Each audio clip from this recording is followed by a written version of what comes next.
Assalamualaikum warahmatullahi wabarakatuh. Selamat pagi kepada para bapak dan ibu dosen pembimbing serta penguji. Perkenalkan, nama saya Karunia Aldia. Saya mahasiswi farmasi UMM angkatan 2016 dengan skripsi yang berjudul Studi Penggunaan Nystatin pada Pasien HIV/AIDS di Rumah Sakit Umum Daerah Dr. Iskak Tulungagung. Yang pertama, diperkirakan terdapat 37,9 juta orang dengan HIV pada tahun 2018 di seluruh dunia. Sekitar 770.000 orang meninggal dunia karena AIDS pada tahun 2018 di seluruh dunia. Di Indonesia sendiri, kasus HIV terus meningkat setiap tahunnya. Pada tahun 2013, sejumlah 12.200 kasus, sedangkan pada tahun 2019 meningkat menjadi 50.282 kasus. Diperkirakan sekitar 80% sampai 90% orang terinfeksi HIV terjadi perkembangan orofaringeal candidiasis. Untuk definisi HIV, HIV merupakan Human Immunodeficiency Virus, adalah virus yang menyerang atau menginfeksi sel darah putih yang dapat menyebabkan turunnya kekebalan tubuh manusia. Sedangkan AIDS atau Acquired Immunodeficiency Syndrome adalah sekumpulan gejala yang muncul akibat dari sistem kekebalan tubuh yang melemah karena terinfeksi HIV. Untuk etiologi HIV, HIV merupakan famili dari retrovirus yang materi genetiknya terdiri dari asam ribonukleat atau RNA. HIV menginfeksi sel helper T limfosit atau yang sering dikenal sebagai CD4. Replikasi virus meningkat karena peningkatan sel T CD4 yang terinfeksi dan mati. Enzim pada HIV adalah reverse transkriptase, integrase, dan protease. Dengan ketiga enzim tersebut, maka dapat terjadi replikasi virus di dalam sel inang. Transmisi HIV dapat terjadi melalui 3 rute, yaitu rute seksual baik secara vaginal maupun anal, lalu parenteral seperti melalui jarum suntik, jarum tato, transplantasi organ, dan transfusi darah, dan juga perinatal. Perinatal ini rute paling umum pada anak-anak.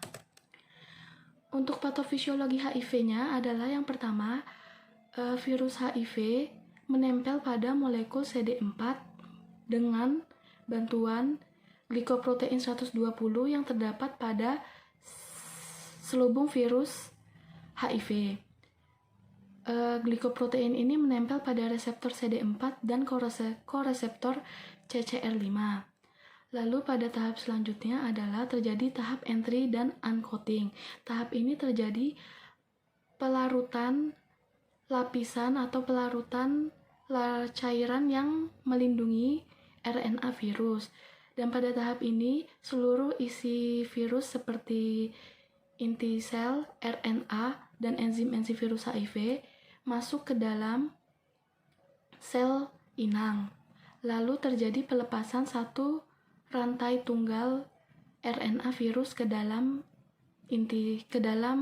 sitoplasma. Pada tahap selanjutnya terjadi tahap reverse transkriptase, di mana pada tahap ini terjadi perubahan dari RNA diubah menjadi molekul DNA dengan bantuan enzim reverse transkriptase. Tahap selanjutnya adalah terjadi integrasi dengan sel DNA sel inang, di mana pada tahap ini DNA virus yang sudah diubah tersebut DNA virus masuk ke dalam inti sel inang dan bergabung dengan DNA sel inang menjadi sebuah provirus yang tidak aktif. Lalu pada tahap selanjutnya terjadi sintesis DNA, di mana provirus yang tidak aktif tadi dengan bantuan sitokin, maka provirus tersebut menjadi aktif. Lalu tahap selanjutnya ada translasi dan produksi protein virus, di mana pada tahap ini DNA provirus yang sudah aktif tadi diubah kembali menjadi RNA virus. Lalu RNA virus tersebut keluar dari inti sel inang. Tahap selanjutnya terjadi pengepakan atau budding dari sel virus, di mana RNA yang telah keluar tadi dengan protein virus membentuk sebuah tonjolan atau budding. Lalu tonjolan tersebut akan menempel di sebagian dinding sel inang. Ketika sel inang tersebut sudah siap atau sudah matang, maka siap untuk dikeluarkan dan sel virus tersebut siap untuk menginfeksi sel yang lainnya. Tahap ini sama seperti penjelasan pada slide sebelumnya. Lalu untuk manifestasi klinik sendiri, pada HIV terjadi 3 tahap, yaitu tahap 1 memiliki gejala seperti flu, yaitu demam, panas dingin, berkeringat di malam hari, dan kelelahan. Lalu pada tahap 2, biasanya pada tahap ini, orang yang terinfeksi HIV tidak merasakan gejala atau sakit apapun. Dan tahap ketiga merupakan tahap terparah dari infeksi HIV, yaitu sudah masuk tahap AIDS, dengan gejala menggigil, demam, penurunan berat badan, dan kelelahan. Lalu komplikasi HIV atau AIDS ini terdapat infeksi oportunistik, salmonella, herpes simplex, tuberkulosis, sarkoma kaposi, ensefalopati, myelopati, dan enteropati HIV, serta kardiovaskular prematur serta disfungsi neurokognitif. Lalu infeksi oportunistik jamur sendiri disebabkan oleh Candidiasis, Cryptococcus, Coccidioidomycosis, dan histoplasmosis. Untuk penata laksanaan terapi HIV sendiri ada 2, yaitu lini pertama dan terapi HIV lini kedua. Untuk paduan terapi ARV lini pertama terdiri dari 2 obat kelompok NRTI dan 1 obat kelompok non-NRTI, di mana paduan pilihan terapinya adalah tenofovir dan lamivudin atau emtricitabine ditambah dengan efavirenz dalam bentuk KDT atau kombinasi dosis tunggal. Lalu paduan alternatif lainnya adalah ada sidofudin ditambah lamivudin ditambah nevirapin. Lalu pilihan kedua ada zidofudin ditambah lamivudin ditambah efavirenz, atau yang pilihan ketiga ada tenofovir atau lamivudin atau emtricitabine ditambah nevirapin. Lalu untuk paduan terapi ARV lini kedua ada terdiri dari 2 obat kelompok NRTI dan 1 obat boosted PI, di mana populasi targetnya jika dewasa dan remaja lebih dari 10 tahun. Jika zidofudin sebagai lini pertama ARV, maka paduan lini kedua pilihannya adalah tenofovir ditambah lamivudin atau emtricitabine dan lopinavir atau rotinavir. Jika tenofovir sebagai lini pertama ARV, maka paduan lini keduanya adalah zidofudin ditambah lamivudin ditambah lopinavir atau ritonavir. Lalu untuk HIV dan koinfeksi TB, jika zidofudin sebagai terapi lini pertama, maka yang dipilih di lini kedua adalah tenofovir ditambah lamivudin atau emtricitabine ditambah lopinavir atau rotinavir. Lalu jika tenofovir sebagai lini terapi pertama ARV, maka pilihan keduanya, terapi lini keduanya adalah zidofudin ditambah lamivudin ditambah lopinavir atau rotinavir dosis ganda. Dan jika HIV dan koinfeksi HB, maka paduan lini keduanya adalah zidofudin ditambah tenofovir ditambah lamivudin atau emtricitabine dan lopinavir atau rotinavir. Untuk pengobatan infeksi oportunistik sendiri, terdapat 5 golongan obat anti jamur, di mana terdapat golongan azol, yaitu terdiri dari imidazol dan triazol, lalu golongan ekinokandin, golongan antimetabolit, golongan alilamin, dan yang terakhir adalah golongan polien, di mana saya membahas salah satu obat dari golongan polien, yaitu nistatin. Untuk mekanisme dari amfoterisin B adalah mekanismenya mengikat sterol di membran sel jamur yang rentan dengan perubahan permeabilitas membran yang kemungkinan kebocoran komponen intraseluler jamur, sehingga menyebabkan gangguan pada metabolisme dan kematian sel. Untuk dosis dari amfoterisin adalah infus intravena awal 1-5 mg amfoterisin B per hari, secara bertahap meningkat menjadi 0,4 hingga 0,6 mg per kilogram. Setelah penurunan awal yang cepat, konsentrasi plasma yang stabil sekitar 0,5 mikrogram per mililiter. Untuk absorpsinya, menghasilkan konsentrasi plasma puncak mulai dari sekitar 0,5 hingga 2 mikrogram per mililiter. Dan eliminasinya, amfoterisin B diekskresikan sangat lambat. Waktu paruhnya adalah sekitar 15 hari, mengikuti paruh plasma awal sekitar 24 jam. Lalu untuk nistatin, mekanismenya adalah nistatin akan diikat oleh jamur. Aktivitas anti jamur sendiri ini tergantung dari adanya ikatan dengan sterol pada membran sel jamur, terutama ergosterol. sehingga mengakibatkan gangguan pada permeabilitas membran sel jamur dan mekanisme transpornya. Kompleks polien ergosterol yang terjadi dapat membentuk satu pori, dan melalui pori tersebut, konstituen esensial sel jamur bocor keluar sehingga menyebabkan penghambatan pertumbuhan jamur. Untuk dosisnya, dosis nistatin yang umum direkomendasikan adalah 100.000 sampai 600.000 international unit atau IU quarter in day atau 4 kali dalam sehari untuk anak-anak dan orang dewasa, dan 100.000 sampai 200.000 international unit untuk bayi baru lahir. Untuk onset of action-nya sendiri dari nistatin adalah 24-72 jam, absorpsinya topikal, tidak melalui membran mukosa atau kulit. Efek samping yang mungkin terjadi adalah diare, mual, dan muntah. Untuk kerangka konseptualnya adalah dari penularan virus terdapat secara seksual parenteral perinatal. Lalu jika jumlah sel CD4 menurun menjadi kurang dari 200 sel per milimeter, pangkat 3, maka pasien HIV dinyatakan pasien HIV dengan infeksi oportunistik. Infeksi oportunistik sendiri dibagi menjadi 4, yaitu infeksi oportunistik diare, infeksi oportunistik jamur, infeksi oportunistik bakteri, dan infeksi oportunistik virus. Untuk infeksi oportunistik jamur, terapi farmakologinya ada dibagi secara sistemik maupun lokal. Untuk selanjutnya, pasien HIV/AIDS dengan infeksi oportunistik jamur di instalasi rawat inap di Rumah Sakit Umum Daerah di Dr. Iskak Tulungagung. Kriteria inklusinya adalah RMK pasien instalasi rawat inap HIV/AIDS dengan infeksi oportunistik jamur dan mendapat terapi nistatin pada periode Januari 2019 sampai Desember 2019.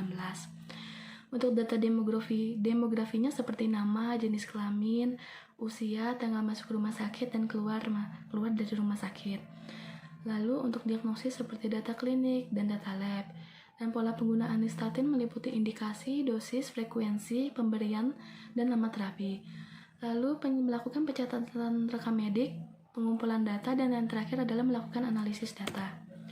Untuk metode penelitiannya, metode ini dilakukan penelitian observasional dengan rancangan penelitian yang dijelaskan secara deskriptif dan pengumpulan data secara retrospektif.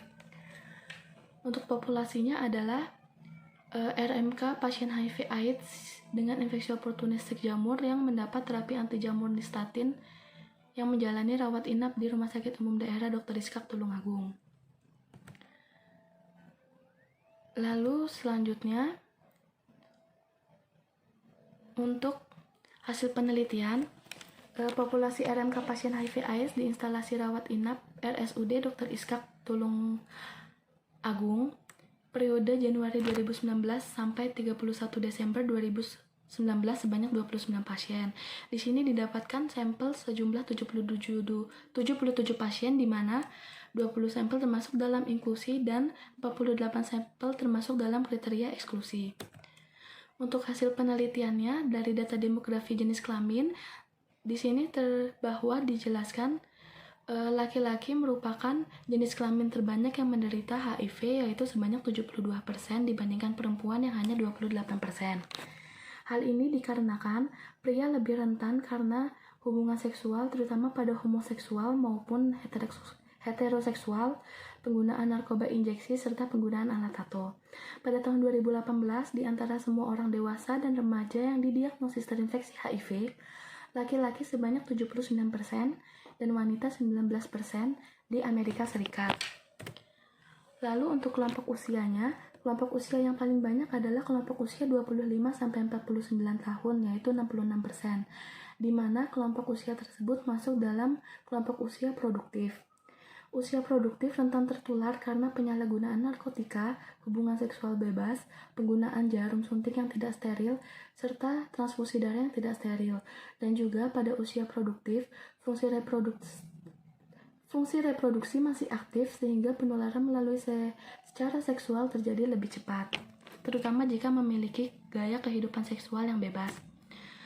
Untuk status penjamin di sini paling banyak adalah secara umum, yaitu 52%, lalu BPJS non penerima bantuan dan sebanyak 45% dan BPJS penerima bantuan sebanyak 3%. Untuk hasil penelitian diagnosis penyerta yang paling banyak adalah TB paru, yaitu 28%, diikuti dengan cerebral toxoplasmosis, yaitu 14%, lalu diikuti dengan anemia, suspek TB paru, pneumonia, dan sebanyak 11%, lalu diare kronik 7%, dan diikuti dengan short of breath atau dyspnea, Stevens-Johnson syndrome, sepsis, diabetes mellitus, dan hiperglikemi sebanyak 4%.